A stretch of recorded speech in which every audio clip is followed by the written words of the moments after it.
May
isang mayamang nagdaramit ng mamahalin at saganang-sagana sa pagkain araw-araw.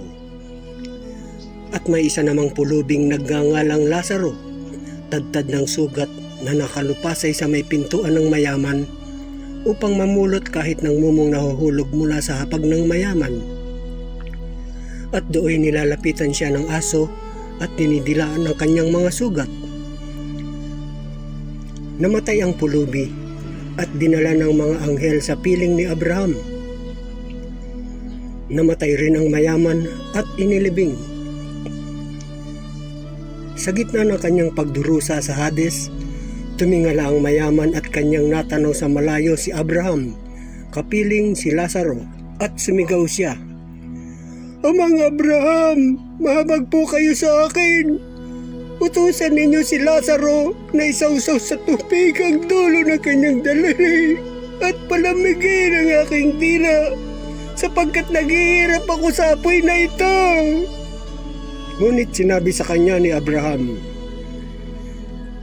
"Anak, alalahanin mong nagpasasa ka sa buhay sa ibabaw ng lupa at si Lazaro'y nagtiis ng kahirapan.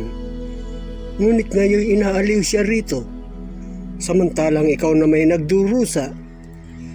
Higit sa lahat, inilagay sa pagitan natin ang isang malaking bangin upang ang mga narini ay hindi makaparian at ang mga nariyan ay hindi makaparini."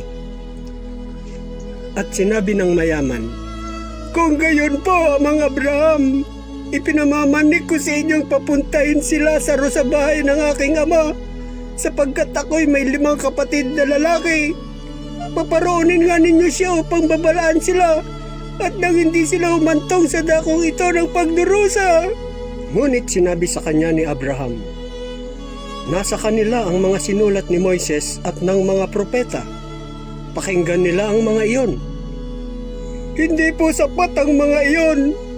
Ngunit kung pumunta sa kanila ang isang patay na muling nabuhay, tatalikdan nila ang kanilang mga kasalanan." Sinabi sa kanya ni Abraham, "Kung ayaw nilang pakinggan ng mga sinulat ni Moises at ng mga propeta, hindi rin nila paniniwalaan kahit ang isang patay na muling nabuhay."